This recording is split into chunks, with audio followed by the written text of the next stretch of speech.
Shalom, shalom, boa tarde. Hoje nós estamos no dia 25 de abril do ano de 2022. É o calendário gregoriano. Pelo nosso calendário judaico, nós estamos hoje no dia 24 de Nissan do ano 5782. Estamos aí com 231 dias do referido ano judaico. E hoje também nós estamos aí no 9º dia da contagem do Homer. E daqui a pouco nós vamos ver qual é a mensagem do Sefirat HaOmer para o dia de hoje, né? Que nós temos aí a mensagem sobre a nossa contagem do Homer, que está conectado com o refinamento da nossa alma e o refinamento realmente da nossa personalidade, né? Então, Baruch Hashem por isso. E hoje nós temos aí, né? Hoje nós estamos no segundo dia da semana, que é o segundo dia para o Shabat, e automaticamente nós estamos aí na nossa paraxá semanal, Acharei Mot, que significa depois da morte dos dois filhos mais velhos de Arão, e nós temos a palavra-chave para hoje sobre Teshuvah, arrependimento. Então, nós temos aí a nossa palavra segundo o pensamento racídico, o pensamento do nosso Rebbe dentro da própria aliá de hoje, a nossa segunda leitura de hoje, da Paraxá semanal. E também nós temos aí, né, a palavra final ainda com o Rebbe, falando sobre a questão de uma nova vida, né? Resumidamente, para começarmos, né, Teshuvah, ela é a chave para uma nova vida, ok? Então, vamos aí em frente, porque não podemos ficar parados. Não somos crentes postes. Temos que marchar, seguir em frente. Baruch Hashem por isso daí. Então, amados, hoje nós temos aí o nosso shalom para o Alfredo Cirne Moreira, aqui de Bauru, a nossa região. O Juliano Oliveira Monteiro, a Cris Rocha de Embu das Artes, São Paulo, a Nair Pereira Vedovoto, Saldanha Silva, lá do Rio de Janeiro, a Esther Silva Gomes, também lá do Rio de Janeiro, o Leandro Ferreira, a Luci Costa, o Diogo Guimarães, o Charles Schulz, e Douglas Rodrigues e Mo Santiago, né? Esses aqui fazem parte lá do Telegram. Então, ao grupo do Telegram, o nosso Shalom. Temos aí também o Jô Messias, do Rio de Janeiro, o Claudioso Melo, ou o Melo, né, do grupo Somos Brasileiros de Origem Judaica, a Olga Martini, lá de Eldorado, Contagem, Minas Gerais. E os próximos aqui que vamos mencionar faz parte do grupo Lechaim Israel. Júlio Kaminski, Wazax Fonsaca, eu acho que é assim que fala, de Curitiba, Paraná. O Sandro Gomes Souza, Macapá, Amapá. Adelina Oliveira, lá de Curitiba, Paraná. O Gregory Gittens, ou Gittens, Patrícia Aparecida dos Santos, a Salomé Catani Araújo, o Kleber Avishai Kous, César Vasconcelos. Esses aqui são do grupo Lechaim Israel, que estão aí sempre conectados também conosco, ok? Temos aí a Malu, lá de São Sebastião, Distrito Federal, Brasília. O famoso casal, né? Edilane Minorello e o Claudemir Jesus da Silva, aqui de Bauru, Baruch Hashem. A Marli Estael Monteiro, lá de Vitória, Espírito Santo, que estão aí também conectados aí, ok? A nossa segunda aliá, nossa segunda leitura da nossa paraxá semanal, a Acharei Mot, está no capítulo 16 de Levítico, e os versículos são os versículos 18 a 25, né? que nos fala da seguinte forma, assim, ele então sairá, né, o Kohen Gadol, o sumo sacerdote, sairá desta parte da tenda da reunião, onde ele aspergiu sangue para o altar de ouro, que está diante de Deus, em outra parte da tenda da reunião, lá no Kodesh HaKodashim, o Santo dos Santos. E sairá e fará expiação sobre este. Ele fará isso pegando parte dos sangues do touro e do bode, e o colocará à mistura com os seus dedos por toda a volta das protuberâncias do altar. Ele aspergirá o sangue sobre o topo do altar 7 vezes com o seu dedo indicador. Através disso ele purificará e o santificará de qualquer impureza por parte dos filhos de Israel. Quando ele assim terminar de fazer a expiação lá no santo, o Santo dos Santos, na tenda da reunião e sobre o altar de ouro, ele aproximará então o bode vivo, né? Arão apoiará ambas as mãos sobre a cabeça do bode vivo e confessará todos os pecados dos filhos de Israel sobre o bode e todos os pecados deles, intencionais e não intencionais. Ele ainda colocará os pecados sobre a cabeça do bode e o enviará para o deserto, com um homem especialmente designado. Então o bode carregará sobre si todos os pecados para uma área desolada, e ele o enviará para o deserto, né? Então, Arão despirá suas vestes sacerdotais douradas, imergirá em um mikvê, lavará suas mãos e pés, vestirá suas vestes de linho branco e entrará na tenda da reunião. Ele removerá a concha usada para fazer o incenso dentro do Santo dos Santos, o incensário. Ele tirará as vestes de linho usada quando ele entrou no Santo dos Santos, e ele as deixará ali, para nunca mais usá-las. Antes de fazer qualquer coisa, ele mergulhará seu corpo em um mikvê de água, no pátio sagrado do templo, no telhado da casa de Parvá, e vestirá suas vestes sacerdotais douradas. Ele então sairá e oferecerá sua própria oferenda queimada, o carneiro, e a oferenda queimada de carneiro do povo, expiando assim por si e pelo povo. Ele queimará as gorduras da oferenda de pecado sobre o altar externo. Esta é a nossa segunda aliá, ok? Nós vemos aí então que o Kohen Gadol, o sumo sacerdote, né? Arão, ele fará então a expiação no Santo dos Santos por si mesmo e pelo povo, né? Dentro desse aspecto, nós vemos aí que o bode que ficou vivo. Então, só recordando, há 2 bodes que nós vimos na aliá de ontem. E esses 2 bodes, eles são especificamente para a oferenda de pecado. 2 bodes. E sobre os 2 bodes é lançado, né, um sorteio.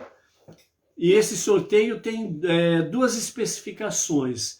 Um é para Deus, que é aquele que vai ser sacrificado ali no altar, né? No Mishkan, o tabernáculo do deserto, posteriormente o Beit HaMikdash em Jerusalém.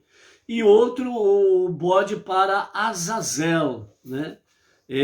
Resumidamente, nós vimos aí que sem colocar absolutamente nenhuma minhoquinha na cabeça, né? Azazel significa simplesmente alto penhasco. Então, o bode para Azazel é para o alto penhasco, né? Que nós vamos falar aqui. E o bode de ontem, né? Que foi o bode do sacrifício, para perdão de pecados. E o segundo bode também para oferenda de pecado, perdão de pecados, dessa forma aí. Então, os 2 bodes são uma oferenda de pecado. Um bode sacrificado no templo, ali no Mexicã, no altar, né, para Deus, o sacrifício para Deus ali. E depois o segundo bode que fica vivo, que é o caso específico de hoje, ele vai ser para Azazel, que é alto penhasco, né? Então, depois dele ser devidamente preparado, ou seja, primeiramente, o Kohen Gadol, ele coloca as suas mãos sobre o bode, a cabeça do bode vivo, e ali, então, ele faz a confissão dos pecados do povo. Então, os pecados do povo estão sobre os dois bodes, ok? O bode do sacrifício, lá no altar, e agora o bode que vai para Azazel, o alto penhasco, né? Esse bode, ele vai ser levado ao deserto, e lá no deserto, a pessoa que o conduz chega ali no alto penhasco, ou seja, ele vê um precipício, né? Que é um alto penhasco, Azazel, no hebraico, alto penhasco, e então ali ele vai jogar o bode do alto do penhasco, para baixo, né? Onde ele vai, realmente, ele cai ali naquele penhasco, e é onde que vai concretizar então a morte dele, né? A morte para Azazel, alto penhasco, né? Então esquece os outros detalhes aí que foi falado no mundo evangélico cristão aí, falando um monte de coisa que não tem nada a ver com alto penhasco, ok? Então esse era o sacrifício do bode vivo para Azazel, para o alto penhasco, onde estava levando todos os pecados do povo judeu para o deserto. E ali, no alto penhasco, era a oferenda nesse sentido. Nesse aspecto aqui, o bode sendo levado para o deserto, significa o seguinte, ó, lá no deserto, onde tudo morre, onde não há vida nenhuma. Então, quando esse bode para Azazel era jogado no penhasco, significava, de forma bem simples para ficar compreensível, Deus, ele simplesmente não somente perdoava os pecados do povo judeu, mas ele simplesmente esquecia os seus pecados. Ponto final. Simples assim, né? Então, dessa forma, o bode expiatório, ele expiava pelo povo judeu inteiro, por todas as suas transgressões da Torá. Então, os pecados severos e menos severos, né, eles eram perdoados de todos eles. Aqueles violados intencionalmente e os violados sem querer, quando a pessoa consciente ou não de seu pecado. Tudo era expiado pelo bode expiatório, ok? Esse bode levado para o deserto, o bode expiatório. Mas este, contanto que a pessoa fizesse techuvá, agora a gente entra dentro do campo da techuvá. Então, techuvá, literalmente, techuvá é um retorno para Deus, um retorno a Deus. Qual finalidade? Para um genuíno e verdadeiro arrependimento. Então, dentro desse aspecto, né, a pessoa seria válido a oferenda se a pessoa fizesse techuvá, esse retorno a Deus para um genuíno e verdadeiro arrependimento, né? Por isso que techuvá, ela é traduzida de forma simples e resumida, arrependimento, né? Estendendo um pouquinho mais techuvá é retorno a Deus para um verdadeiro e genuíno arrependimento. Caso ele não fizesse, a pessoa não fizesse techuvá, né, o bode só expiava os pecados menos severos. Quais pecados eram considerados severos e quais eram considerados menos severos? Os pecados severos eram aqueles pelos quais uma pessoa é passível tanto de execução por um tribunal quanto de excisão da alma, o carete, né? Outras proibições e todos os mandamentos positivos que não eram punidos pela excisão da alma, eles eram considerados os pecados menos severos, né? Então, a questão dos pecados mais severos era aqueles que a sua punição ela tem a pena capital, a pena de morte, certo? Nós vamos ver isso de uma forma mais contundente lá por volta dos capítulos aqui, depois do capítulo 20 de Levítico, onde nós temos aí dimensões sobre a questão de pecados A, B e C, ok? Então, dentro dessa forma aqui, agora que o templo não existe e não há nenhum altar para reconciliar, ou seja, não há o altar, não existe o Beit HaMikdash, né? Para que o mundo judaico venha trazer os dois bodes, um para Deus e outro para Azazel, né? Então agora como que fica essa situação, se não há o templo, né? Então os nossos mestres, os nossos sábios, eles dizem e respondem da seguinte forma, né? Já que não existe o altar para tal finalidade, nem o Azazel, né? O alto penhasco, há somente o que sobrou, restou como esperança para o povo judeu, e através dele, né, do povo judeu, a lição para nós. Então, há somente a Teshuvá, o retorno a Deus para um verdadeiro e genuíno arrependimento. E a Teshuvá expia todos os pecados, sem exceção, segundo os nossos sábios, como consta, né, nas leis de Teshuvá, capítulo 1, versos 2 e 3. Né? Então, temos essa questão. Então, qual é a nossa expiação? Qual é a tua expiação? Entre aspas, quais são os teus dois bodes para a oferenda de pecado? Um para Deus e outro para Azazel, o alto penhasco? Então, entre aspas, né, os nossos dois bodes se resume em Teshuvá, retorno a Deus para um verdadeiro e genuíno arrependimento, né?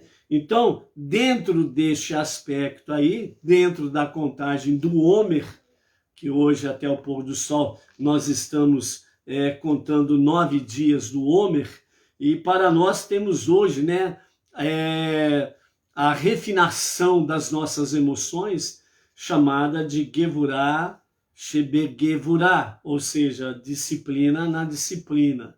Então, a Teshuvá, ela vai exigir de cada um de nós disciplina, equilíbrio, restrições, justiça, entendeu? Então, segundo o pensamento racídico, ainda temos a questão que eles mencionam sobre a questão do Zohar, que é o livro do esplendor. Então, eles dizem assim, que a oferenda de incenso dentro do templo sagrado era subjugar a força da má inclinação, que era o incenso, a oferenda de incenso, né? Do aroma, do bom aroma, né? Da preciosidade deste perfume aromático através da oferenda de incenso. Isso é aludido pelo fato de que, diferente dos demais sacrifícios, nem todos os ingredientes do incenso eram substâncias apropriadas para o consumo humano, e o ingrediente também tinha um cheiro ruim. Dentre as especiarias, havia ali um ingrediente que ele tinha um cheiro muito ruim. Assim, a queima do incenso representava a elevação espiritual dos mais baixos dos elementos, inclusive a própria má inclinação, representada por esse mau cheiro, né? Porém, isso suscita a pergunta, em Yom Kippur, as forças acusadoras do mal eram temporariamente silenciadas. Assim, por que o incenso deveria ser oferecido como parte do serviço especial de Yom Kippur, o dia da expiação, conhecido de forma simples como o dia do perdão? O pensamento racídico, ele traz para nós a explicação dizendo que o incenso do resto do ano era comparável à Teshuvá, que era feita por temor, a qual tem o poder de varrer o pecado do passado. Porém, o incenso de Yom Kippur, era comparável à techuvá feita por amor. Ou seja, a techuvá, na realidade, ela é uma ação movida voluntariamente e por amor. Retornar a Deus para um verdadeiro e genuíno arrependimento é algo que você não faz forçado. Ou você faz voluntariamente e por amor, ou você não faz. E se você, entre aspas, né, diz assim, não, mas eu fiz a minha parte, né? Só de você dizer eu fiz a minha parte, significa que você não fez techuvá. Você não fez o retorno a Deus com verdadeiro e genuíno arrependimento. Você fez porque, entre aspas, a regra diz que é preciso, para ter perdão de Deus, é preciso ter arrependimento. Oh Deus, eu me arrependo, e eu faço aquela carinha de santo, de coitadinho, eu me arrependo. Mas você não se arrepende lá dentro. Você não fez techuvá lá dentro. Então, não serviu de nada. Entendeu? Então, por isso que fala o pensamento racídico, que o incenso do ano era comparável à techuvá feita por temor. Ou seja, primeiramente, essa oferenda era feita por temor. Aqui está dentro da classificação de medo. Medo de não me arrepender e eu ser punido. Ok? Eu ser punido. Então, isso é o temor aqui dentro desse campo. E o outro, né, o incenso do Yom Kippur, né, ele vem varrer os pecados da pessoa que faz techuvá por amor. Então, ele varre todos os seus pecados. Porque ele está fazendo sua techuvá, o seu retorno a Deus, para um genuíno e verdadeiro arrependimento, ele está fazendo isso por amor a Deus. Então aí, como diz, né, entre aspas, né, a lavagem é completa, né? Então se lava completamente, se purifica completamente. Essa techuvá, nessa questão da oferenda do incenso. Então, dessa forma, a techuvá feita por amor, ela tinha o poder de transformar as transgressões intencionais em méritos. Então, quando realmente o judeu fazia techuvá por amor, ele acrescentava méritos. Enquanto ele fazia a techuvá por temor, né, o medo de ser punido, ele não acrescentava méritos. Ele tinha o perdão dos seus pecados, beleza, pronto, 0-0. Por assim dizer. Mas aquele que fazia a sua techuvá por amor, então ele acrescentava méritos para poder ter mais benefícios da parte de Deus, mais favor da parte de Deus, mais bênçãos e etc. Então, essa realmente é a diferença, né? Agir por temor e agir por amor, né? Então, essa é a diferença e é por isso que nós precisamos estar dentro desse escopo, né? Ou temor ou amor. Melhor é por amor do que pela dor. Não é uma expressão, um ditado popular conhecido por aí afora vai, não é um ditado jogado ao vento, não. Está fundamentado aqui, ok? É melhor por amor do que pela dor. Ou seja, é melhor por amor do que pelo medo, né? Vem a dor. Assim, o incenso de Yom Kippur não era um serviço negativo, que objetivava eliminar a má inclinação, mas sim tinha a meta positiva de elevar o povo judeu em seu serviço a Deus em uma maneira verdadeiramente ilimitada, a ponto de até mesmo o passado ser transformado em bem.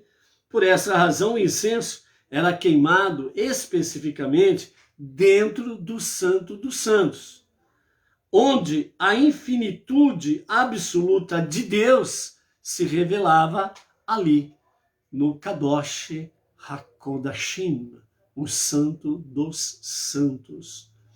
Então, nesse aspecto aqui, amados, nós vemos realmente que a oferenda do incenso, ele era ali dentro do Santo dos Santos. Por quê? Porque está conectado com a infinitude de Deus. E é nessa forma que, através de Arão, o Correador, o sumo sacerdote, o povo judeu se conectava com a infinitude de Deus, e dessa forma eles se transformavam, né, o povo, né, se transformava em sua essência no infinito. O ser humano divino e infinito. E observem aqui que dentro da Hassidut, dentro do ensinamento, o pensamento racídico, né, os nossos mestres nos ensinam que realmente a questão em si da Techuvá não é para eliminar a má inclinação, mas é para transformar a má inclinação. Por quê? Porque o bem e o mal está em ti, está em cada um de nós. A luz e a escuridão está em nós. Faz parte da estrutura que Deus nos criou. Então, eliminar a má inclinação é como se você fosse cortado ao meio, por assim dizer. Então, por isso, o nosso Rebbe Menachem Mendel, ele diz, a luz que há em ti, faça a escuridão brilhar. Ou seja, a alma divina que está em ti, faça a alma animal, a inclinação do mal, Yetzer Hará. O Yetzer Tov que está em você, que é a inclinação para aquilo que é bom, aquilo que é bem, faça com que o Yetzer Hará, a inclinação para o mal e a escuridão, faça com que venha para a luz em que o seu Yetzer Tov está, a sua alma divina está, e faça ela brilhar. Então é transformar a nossa inclinação para o mal, transformá-la em inclinação para o bem e somar, né? E não dividir dentro desse aspecto aí, ok? Então por isso, né, por essa razão, o incenso era de fato queimado no Santo dos Santos, né? E então essa é a realidade. E aí quando nós chegamos, né, ainda no capítulo 16, o verso 22, voltando à questão do bode expiatório, então o verso 22 diz, né, então o bode então carregará sobre si todos os pecados para uma área desolada, e ele o enviará para o deserto, né? Então aí nesse aspecto, o bode sendo enviado para o deserto, significa que Deus está te limpando de todo o pecado, né? De toda a iniquidade, e está fazendo de você realmente algo novo, uma nova criatura em todos os níveis, em todos os aspectos, ok? Então, por isso, amados, né? Aqui nós temos a questão em si do bode, ok? Nós vamos agora para o Sefirat HaOmer, e em seguida nós vamos voltar para o nosso Rebbe Menachem Mendel, para a conclusão da nossa aliá, em que fala sobre a questão das vestimentas do Kohen Gadol, né? Que ele presta um serviço a Hashem, tira as suas vestes, né? E através disso daí, o que acontece? Ele não vai mais usar aquelas vestes. Nós temos aí a visão do bode expiatório que é enviado para o deserto, né, onde que Deus não vai mais lembrar dos pecados do povo judeu, etc. e tal. Então aí nós vamos ver a ligação que o Rebbe ele traz para nós dentro desse aspecto aqui, né, da questão dessas vestimentas e o que significa isso para nós aqui, tá bom? Então agora, né, até o pôr do sol, hoje é o dia 9 do Sefirat HaOmer, a contagem do Homer, ou seja, nós estamos com 1 semana e 2 dias da contagem do Homer. Então o dia de hoje é Gevurah, Shebe Gevurah, que é disciplina na disciplina. Então nós estamos na nossa segunda semana da contagem do Homer, e a base desta semana é Gevurah, né? A Gevurah, ela está dentro da questão de justiça, disciplina, restrição e temor reverencial. Então, os nossos sábios dizem que Se amor, Hesed, da semana passada, é a base sólida para a expressão humana, disciplina, Gevorah, é o canal através do qual nós expressamos o amor. A disciplina, ela dá direção e foco à nossa vida e o amor. Como um raio laser, sua potência reside no foco e na concentração de uma luz em uma direção. Enquanto que as demais luzes no seu aspecto normal, os nossos mestres eles falam que esta luz comum, os raios dela, né, de luz, na realidade elas são fragmentadas. Essa fragmentação daquela luz, né, então ela começa com foco de luz e ao expandir-se a sua luminosidade, significa que ela se fragmenta e ela se expande.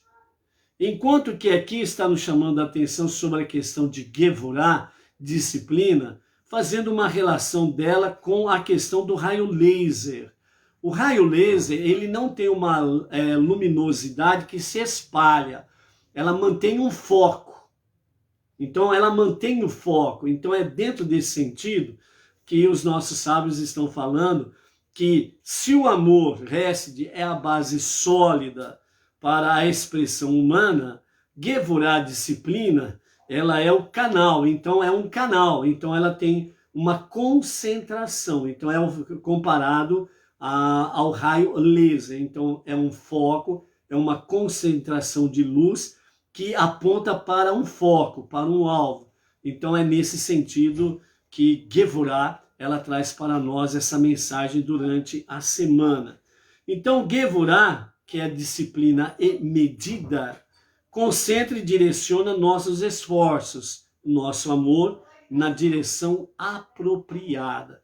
Então, Gevorah, ela vai disciplinar, né, como usarmos o amor. E, ao mesmo tempo, Gevorah vai, além de disciplinar, ela vai trazer a medida correta para poder realmente fazer o foco desta ação de amor, né, com disciplina, com restrição, com justiça, com temor reverencial. E não fazer uma coisa que se expanda, perca as eiras e as beiras, né?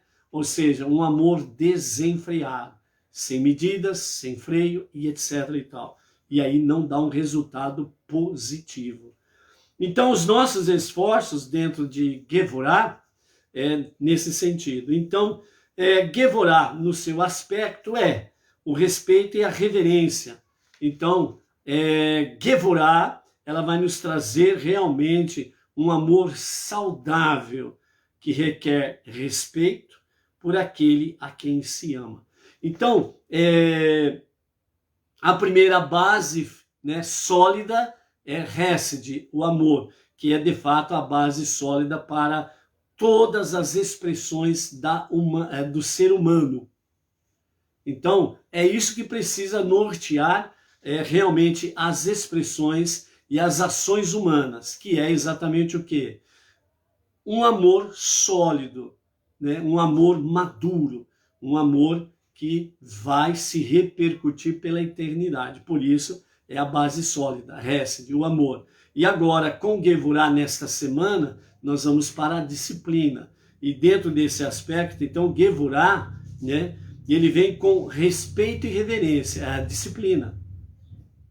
Então, tem que ter modos, tem que ter conduta, tem que medir palavras, ações, realmente, para que o amor, ele seja saudável. Então, você pode, por exemplo, né, você pode chegar para uma pessoa, seja ele ou ela, né, dentro da nossa jornada monoteísta, e você simplesmente pode dizer àquela pessoa, eu amo você.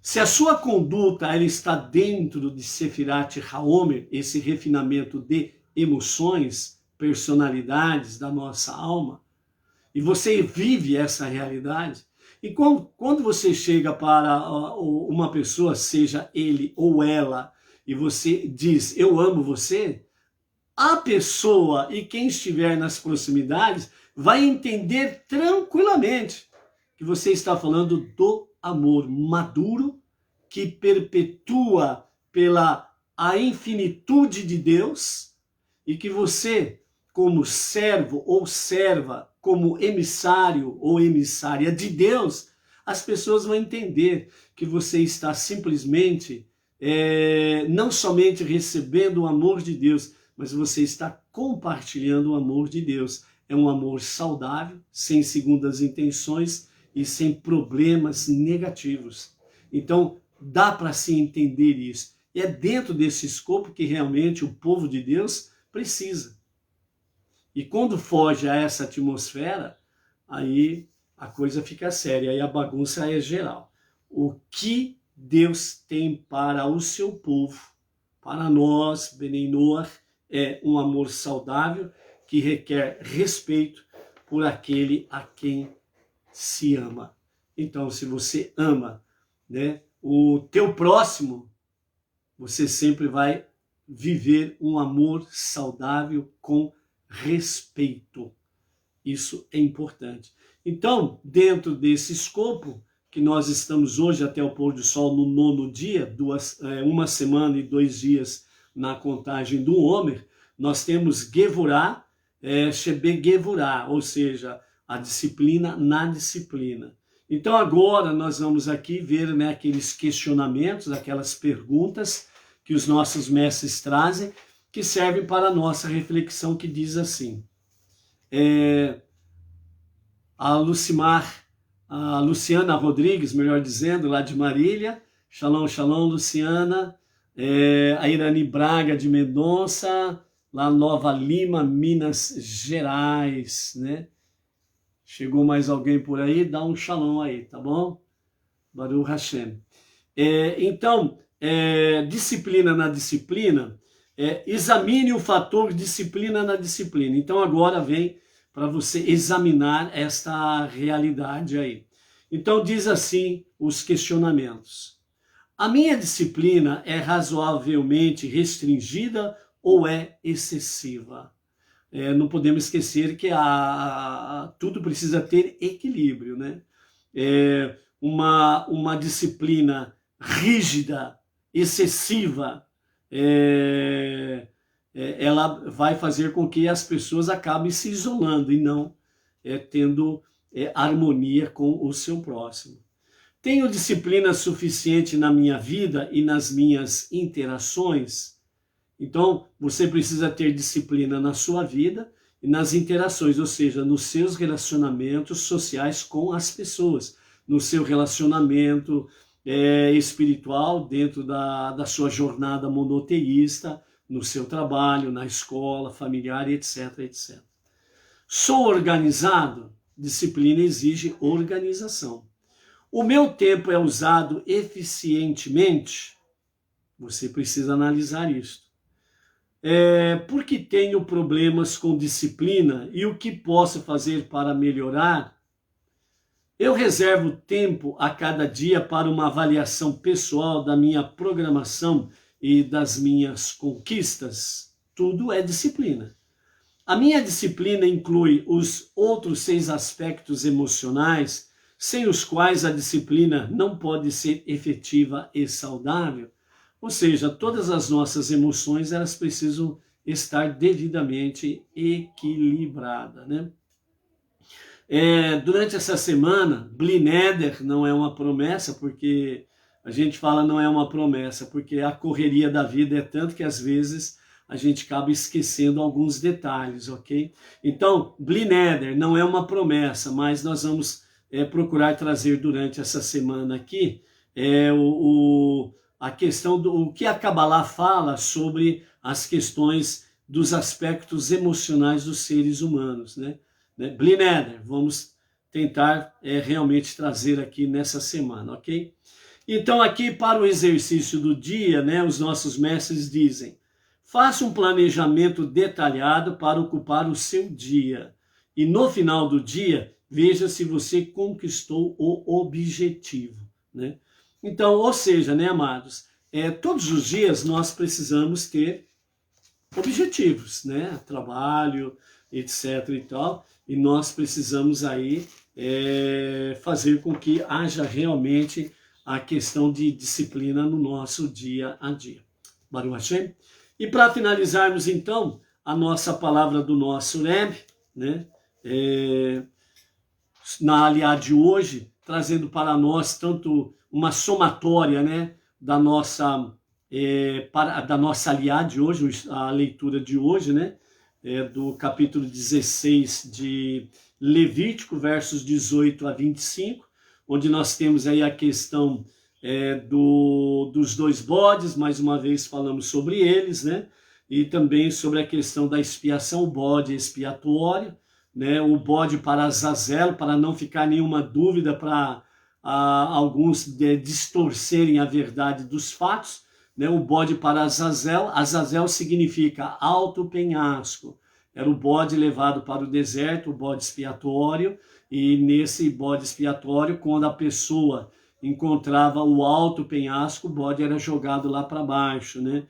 Então o bode, ele automaticamente morria, né? Até chegar lá embaixo, ele ia batendo, né, nas pedras do penhasco, né, nas saliências do penhasco.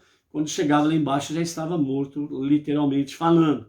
Então isso daí significa exatamente a questão que uma vez que Deus perdoa os teus pecados por causa da techuvá, você fez uma techuvá real, verdadeira, então o arrependimento, então Deus lança os seus pecados no deserto, por assim dizer, e ao precipitar o bode expiatório no alto do penhasco, significa que está sepultado, enterrado, e Deus não vai tocar mais nessa, entre aspas, né, nessa ferida, nesse pecado, etc. e tal.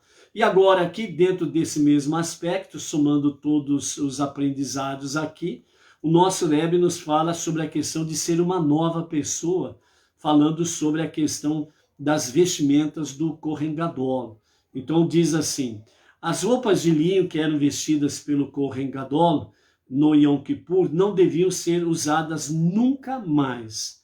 A razão dessa regra é que, quando alguém expressa um arrependimento verdadeiro, se transforma numa nova pessoa. Como a essência do Yom Kippur é o arrependimento, a Teshuvah, as roupas usadas pelo Kohen Gadol para os ofícios rituais desse dia deviam ser renovadas a cada ano. Então vejam bem o que acontecia dentro da questão do Yom Kippur. O Kohen Gadol, o sumo sacerdote Aram, ele usava as suas vestimentas de linho para realizar os serviços de Yom Kippur, né? Sobre a questão da oferenda de pecados dele mesmo através do touro, a oferenda queimada através do carneiro. Depois ele pegava os dois bodes para a oferenda de pecado, para o povo judeu, certo? Então ele fazia todos os rituais, todo o serviço de Yom Kippur. Somente ele fazia, ele liderava, coordenava todo o serviço de Yom Kippur. Quando terminava o serviço de Yom Kippur, ele tirava todas as suas vestimentas de linho, que eram as roupas do Kohen Gadol, e estas roupas nunca mais seriam usadas nem pelo Kohen Gadol, e muito menos por qualquer outra pessoa, certo? Então nunca mais seriam usadas. E as vestimentas do Kohen Gadol eram renovadas anualmente. Então, dentro desse aspecto aqui, o nosso Rebbe Menahem Mendel, né, o tzadik e o líder da nossa geração, então ele traz para nós exatamente esse foco: ser uma nova criatura, ser uma nova pessoa, através de qual? Da Teshuvah, um retorno a Deus para um verdadeiro e genuíno arrependimento. Então a Teshuvah reconhecida por Deus como um retorno para um genuíno e verdadeiro arrependimento é um retorno a Ele. Qualquer outro intermediário aí já cancela a Teshuvah. Não existe Teshuvah. Qualquer intermediário nesta questão aí anula o Yom Kippur, por assim dizer, certo? qualquer atravessador, ele cancela a Techuvá para um Yom Kippur, para o dia da expiação, para um verdadeiro perdão. Ou seja, é você diretamente com Deus. Se colocar qualquer coisa, qualquer criatura, qualquer intermediário entre você e Deus, você perde a sua Techuvá. Você perde o poder positivo dela. Você perde o poder do perdão que Deus está pronto para te dar. Então, não use intermediário. Vá direto a Deus. Quem resolve o problema? Vá direto a Ele. Se o intermediário, entre aspas, que nós vimos aí, o que nós aprendemos na vida, tem um problema para resolver, você vai usar o intermediário, ele simplesmente diz para você, ó, espera um pouquinho aí que eu vou ver com o patrão. E às vezes demora, ó. E não resolve. Então, essa mesma questão aqui que nós temos de âmbito espiritual. Quem é o Todo-Poderoso? Só o único Deus. Quem é que tem todo o poder no céu e na terra? O único Criador, o único Deus Criador. Quem é que tem o poder de verdadeiramente perdoar os pecados? Porque é o único que conhece os corações e as mentes dos seres humanos. É o único Deus Salvador. Ponto. Você vai usar intermediário para quê? Ele vai falar para você assim, ó, dá um tempo aí, que eu vou lá consultar o Pai. E ó, vai passando o tempo. Então, se for um caso de vida ou morte, você já morreu e acabou. Entendeu? Então, por isso, vá direto ao Pai, vai direto a Deus. E então, você tem as condições totais, não somente de ser perdoado, mas também de poder ter uma nova vida, ser uma nova pessoa para andar junto de Deus, para poder adentrar nos portais ou no grande portal da eternidade. Por isso, seja forte, seja luz, seja sábio. Seja realmente aquele que faz a verdadeira Techuvá e vai direto a Deus. Shalom, shalom. Até amanhã.